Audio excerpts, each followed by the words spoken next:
araw mga ka-trackers. Muli, nandito tayo sa Valenzuela Plant para i-update ko po kayo. Namin pala, may kasama pala ako, si Boss Raymond. Okay, baka naman ito. Ito, ipapakita ni Boss Raymond.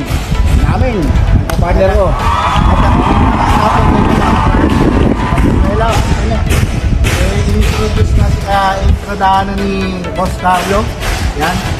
Ang aking partner na si Buddy Pit. Wala pala, hinahanap ko si Buddy Pit naman si Boss Carlo. Ayan, si Patap. So, ito, i-update namin sa inyo mga ka-trackers. No, yung bagong dating lang. Aling Japan. Sabihin natin, at ito ang hinahanap-hanap ng mga napakabihira niyan. Napakabihira na ito. Bakit? Ito yung tinatawag natin Isuzu Giga Forward 21 feet aluminum wing band. Ayan. Bakit special? Kasi 3 wiper, wide body, 6 stud. Tandaan nyo, 6 stud. Original molye, harap at likod. And then ang makina nito pare, Bihirang-bihira, 6HL1. 6HL1 inline manual. Yan. Inline yan mga ka-trackers. So napakabihira itong makakuha sa Japan na ng ganito. Kung buo to CDU, kung makikita kayo dyan, mga inline, kaya lang mga chop-chop na, binuo na lang dito sa akin sa Pilipinas. So ito, Japan pa talaga to, galing Japan pa. So papaiputan natin. Tama yung partner, no? Tama. Paiputan natin. Kahit ano yung kagaya na ginagawa natin yun, iputan natin. Kahit mo na yung body, yung loob, yung ilalim, yung molye, tapos yung makina, papakita natin. Nakatakas na ulitin ko, no? 6 stud po ito. So, sa harapan tayo, unahin natin ang interior. Ayan po, no? Is pa yan. So, at least pa po ito. Marami pang ayusin niya, linis natin. Pero ang dashboard, so, may backseat din yan. ayan, may madumi lang yun, linisin natin yan. Pero bago na po ang upholstery, may backseat.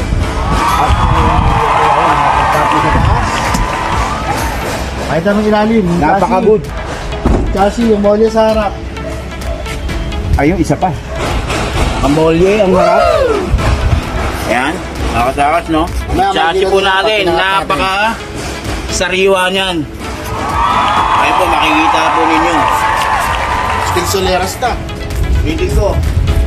Ayan pa, sa likod. Ayun yung molye niya sa likod. Molye sa likod. Mga ka-trackers, mga gulong pa lang po, no? Napakasariwa.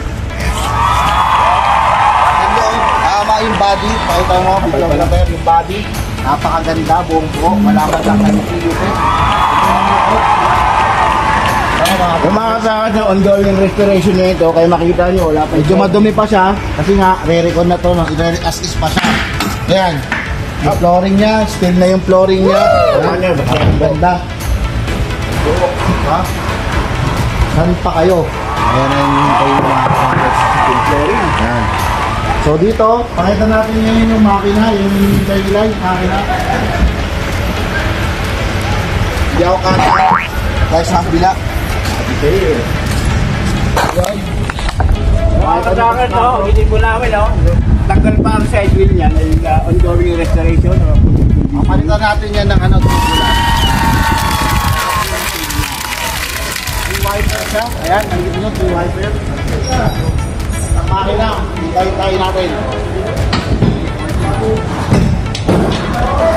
At sariwang-sariwa mga ka-trackers, di ba? Hindi kaya ginagawa mo. 6HL1. 6HL1. Saan yung pagka-inline dyan ba? At inline ba yan, boss? Pakituro mo nga. Ito pala, makikita nila. Inline yan mga Kung may ka-trackers. nakita ko ng wear dyan, Inline yan tinatawag. So yung mga ka-trackers natin naghahanap dyan na inline. Ito, molly harap at likod. Wing band, forward. Ito na, hinintay nyo. Unahan na kayo dito mga ka-trackers. Paano ba sila mag-ano? madali siya full manual po ito, manual. So ngayon mga ka-trackers, no? Saan po tayo rito kasi bihira nga po ang mga ganito, mga manual, kaya mabilis lang din po ito. So, ano pa gagawin natin? Ang gagawin nila? Mga ka-trackers, sobrang dali lang.